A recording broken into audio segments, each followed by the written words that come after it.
Good morning my dear students, कैसे हैं आप सब लोग? अच्छे हैं, बहुत अच्छा है। देखिए, हम लोगों ने पहले जो वीडियो बनाया था वो फंडामेंटल ऑफ पार्टनरशिप था। फंडामेंटल ऑफ पार्टनरशिप का पहला वीडियो बनाया था, पार्ट 1 बनाया था। आज हम जो वीडियो बनाने जा रहे हैं वो पार्ट 2 बनाने जा रहे हैं। देखिए, पार्ट 1 और पार्ट 2 में फ़र्क क्या था। पार्ट 1 में हमने पढ़ा था कि डेफिनेशन क्या है, पार्टनरशिप क्या है, और साथ में मैंने पढ़ा था फीचर ऑफ पार्टनरशिप। ये 2 चीज़ मैंने पढ़ा था पार्ट 1 में। आज जो मैं वीडियो बनाने जा रहा हूँ वो पार्ट 2 बनाने जा रहा हूँ। देखिए, पार्ट 2 में आज हम पढ़ने जाएंगे पार्टनरशिप डीड क्या है। पार्टनरशिप डीड क्या है, पार्टनरशिप डीड के कौन कौन से कंटेन हैं, 2 चीज़। इसके अलावा मैं पढ़ूंगा उसमें आपको absence of partnership deed, absence of partnership deed भी पढ़ेंगे कि वो अगर डीड नहीं रहेगा तो उसमें कौन सा रूल एप्लीकेबल होगा। ये सारी चीज़ें हम मेंटेन करेंगे। देखिए, मैं बता दूं आपको कि पार्टनरशिप डीड क्या है। देखिए, एग्रीमेंट 2 तरीके के होते हैं बच्चे। एक तो एग्रीमेंट हमारे सामने होता है, ओरल होता है, एक रिटन होता है। तो जो ओरल हमारा जो एग्रीमेंट होता है उसमें हम कोई भी बात करते हैं केवल मौखिक करते हैं, हम अपनी बात लिखित नहीं होता है। तो फ्यूचर में तो दिक्कत होना ही होना है। अगर आप कोई बात मौखिक करते हो तो मौखिक बात तो लिखित होती नहीं है। तो बाद में कोई भी पार्टनर अगर आपका दोस्त भी है वो भी बाद में बदल सकता है। इसलिए कोशिश करना चाहिए कि हम जो भी पार्टनर के बीच में समझौता करें वो रिटन करें। देखिए, रिटन करने से फ़ायदा ये होगा कि कभी बिज़नेस में प्रॉब्लम नहीं आएंगे, कभी बिजनेस में किसी तरह का कोई डिस्प्यूट मामला नहीं होगा। तो सर क्यों नहीं होगा सर डिस्प्यूट मामला? क्योंकि ये बात सब रिटन होता है। रिटन का मतलब होता है कि आप जब भी पार्टनर से समझौता करें तो वो क्या होता है ना, लीगल जो डॉक्यूमेंट्स होते हैं उसमें सारी बातें लिख दी जाती है, वही हमारा पार्टनरशिप डीड बन जाता है। पार्टनरशिप डीड किसको बोलते हैं भाई? तो जो पार्टनर के मध्य, जो पार्टनर के बीच में जो एग्रीमेंट होता है वो रिटन डॉक्यूमेंट्स के ऊपर में, वो हमारा पार्टनरशिप डीड कहलाता है। देखिए, पार्टनरशिप डीड के बारे में मैं डिफिनेशन लेके चल रहा हूँ आपके सामने आज। बहुत इंपॉर्टेंट चीज़ है।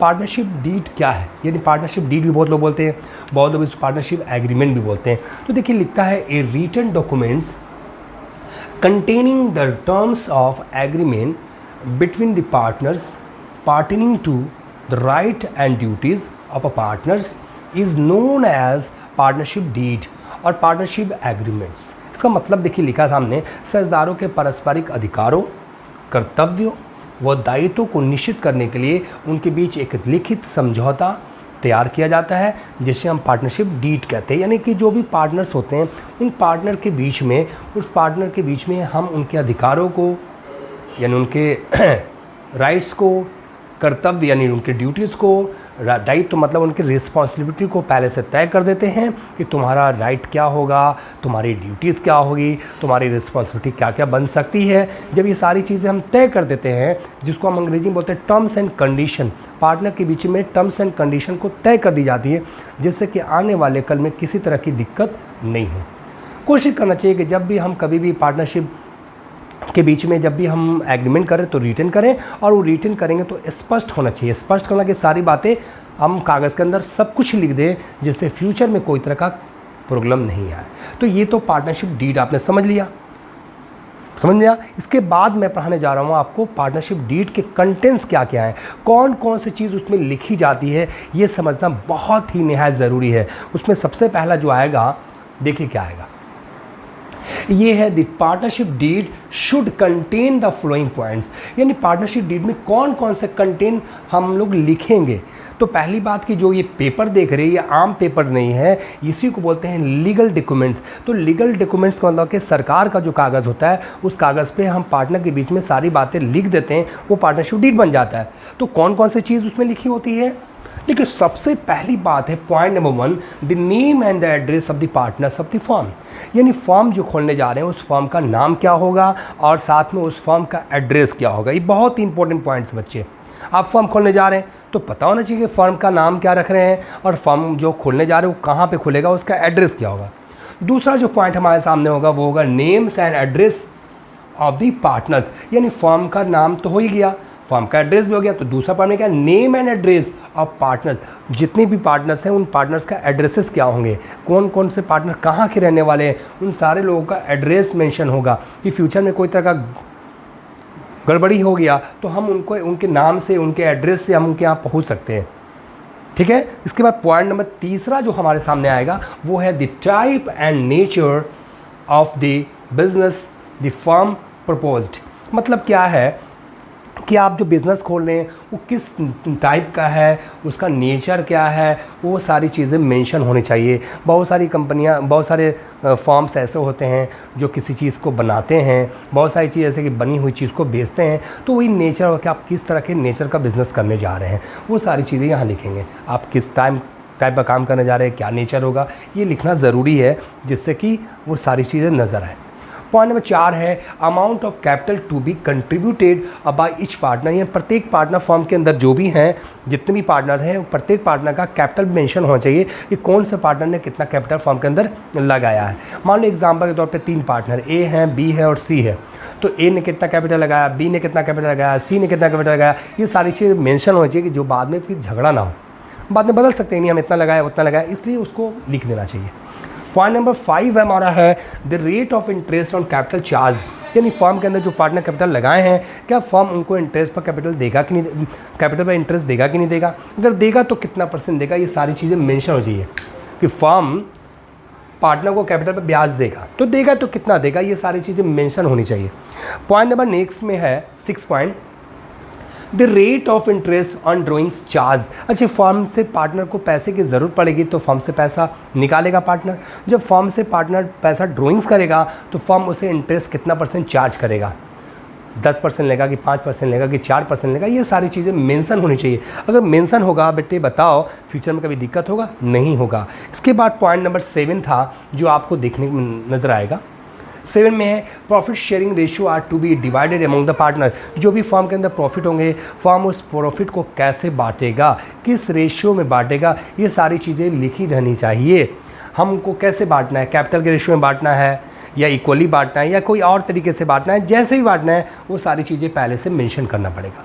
मेंशन करोगे तो कभी झगड़ा नहीं होगा। पॉइंट नंबर 8 कह सकते हैं सैलरी एंड कमीशन। जो भी पार्टनर काम करेंगे हमारे यहाँ, उनकी सैलरी क्या होगी, उनका कमीशन क्या होगा, उन सारी चीज़ों का भी मेंशन होना ज़रूरी है। The rate of interest on loan charged. यानी हमारे पार्टनर फर्म को अगर लोन देंगे, एडवांस में लोन देंगे कर्ज के रूप में, तो फर्म उनके लोन पे इंटरेस्ट देगा कि नहीं देगा, और देगा तो कितना % देगा, ये सारी चीज़ें मेंशन होनी चाहिए। पॉइंट नंबर 10 लिखता है वैल्यूएशन ऑफ गुडविल। अच्छा, गुडविल जो हमारे यहाँ होता है, हम गुडविल का मूल्यांकन किस तरीके से करेंगे, किस मेथड से करेंगे, मतलब वैल्यूएशन मेथड को बोलते हैं, किस मेथड से वैल्यूएशन करेंगे, क्योंकि गुडविल निकालने के कई मेथड्स हैं। एवरेज प्रॉफिट मेथड है, सुपर प्रॉफिट मेथड है, कैपिटलाइजेशन मेथड है। तो आप कौन से मेथड को यूज़ करेंगे वो चीज़ मेंशन होना चाहिए, जो बाद में दिक्कत नहीं होगा। पॉइंट नंबर 11 कहता है date of commencement of the partnership. यानी पार्टनरशिप शुरू कब से करना है, इन सारी चीज़ का भी डेट लिखा होना चाहिए। जब आपने बिजनेस शुरू कर दिया है तो आप लिख भी दे date. Duration of partnership, partnership का ड्यूरेशन क्या होगा, कब ख़त्म करेंगे, नहीं कितने दिन का ड्यूरेशन है, पार्टनरशिप जो आपने शुरू किया है कितने दिन का है, 6 महीने के लिए है, 1 साल के लिए है, या 2 साल के लिए, या 10 साल के लिए। तो जैसा आपका एग्रीमेंट में है उसमें सारी चीज़ें लिख दी जाती हैं कि 6 महीने के लिए हम लोग पार्टनरशिप करेंगे, ये 1 साल के लिए करेंगे, वो ड्यूरेशन भी यहाँ लिखा होना चाहिए। पॉइंट नंबर देखिए 13 है rule to be flow in the case of admission of partnership. यानी फर्म के अंदर जब कोई नया पार्टनर आता है तो उस समय हमें कौन सा रूल फ्लो करना चाहिए, वो सारी बातें यहाँ पे लिखी रहनी चाहिए। लास्ट पॉइंट हमारे सामने है वो है 40 number rule to be flow while settling the accounts of retirement. जब कोई पार्टनर रिटायर्स करता है तो हमें वहाँ पे कौन सा रूल अप्लीकेबल करना चाहिए, ये सारी चीज़ें यहाँ पे। तो मैंने 2 चीज़ पढ़ा, एक पढ़ा पार्टनरशिप डीड और दूसरा पढ़ा पार्टनरशिप डीड का कंटेंट क्या है, कौन कौन सी चीज़ लिखी होती है। अगर आपसे कोई पूछे कि पार्टनरशिप डीड क्या, तो आप देखिए समझने के लिए बोल सकते हैं कि पार्टनरों के बीच में एक लिखित एग्रीमेंट है जिसमें वो सारी बात को लिख देते हैं, जिससे कि फ्यूचर में आने वाले कल में कोई तरह का दिक्कत नहीं हो। यानी हम कह सकते हैं कि झगड़े से बचने के लिए हम लोग सारी बात को एक कागज़ पर लिख लेते हैं, जिससे किसी तरह का दिक्कत ना हो, उसे हम पार्टनरशिप डीड कहते हैं।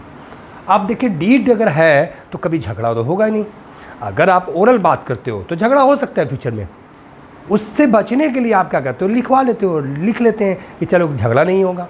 इसके बाद एक पॉइंट्स और है जो बहुत इंपॉर्टेंट है इस चैप्टर से रिलेटेड। अगर समझ जाते हो तो ये चैप्टर जानते हो चुटकी में ख़त्म हो जाएगा, चुटकी में। बहुत आसान चीज़ है ये, समझ लो। लेकिन rule applicable the Indian partnership act 1932 absence of partnership deed. अच्छा, इसका मतलब जानते क्या होता है? Rule applicable the Indian partnership act 1932 absence of partnership deed. देखिए इसका मतलब क्या है, मैं इस चीज़ को हाईलाइटेड भी कर रहा हूँ।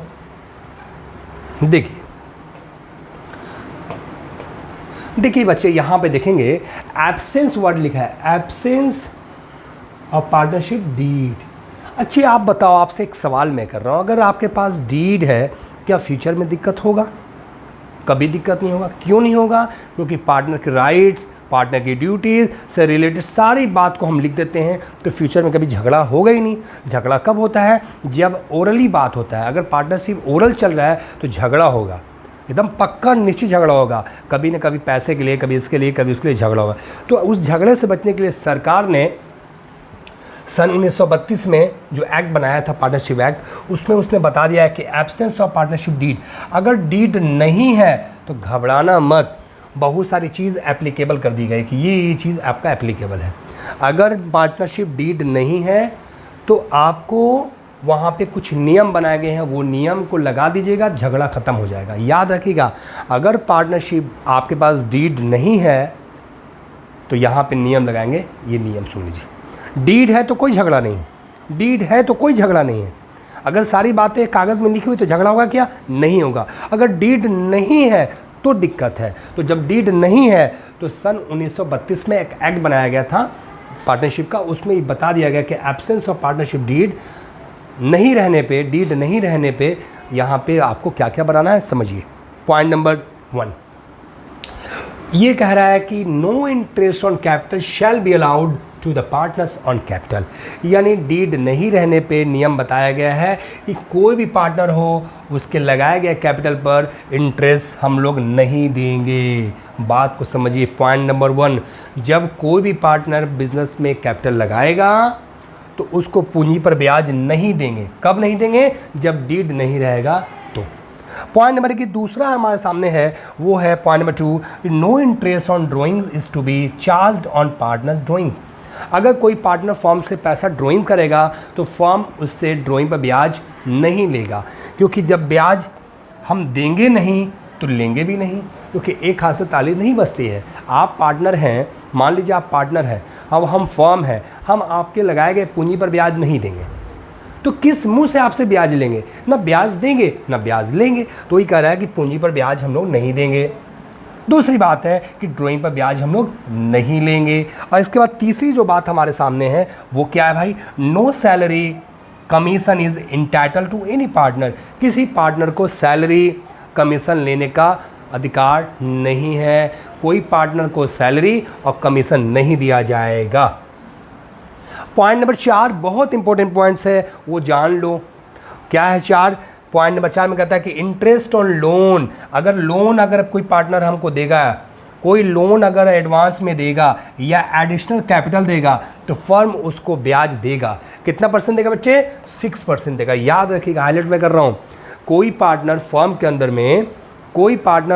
अंदर में एडवांस में लोन देगा, देखिए ये लोन है, लोन एडवांस में देगा या एडिशनल कैपिटल देगा, फर्म उसको ब्याज देगा, इंटरेस्ट देगा। कितना परसेंट देगा? 6%। क्लियर है?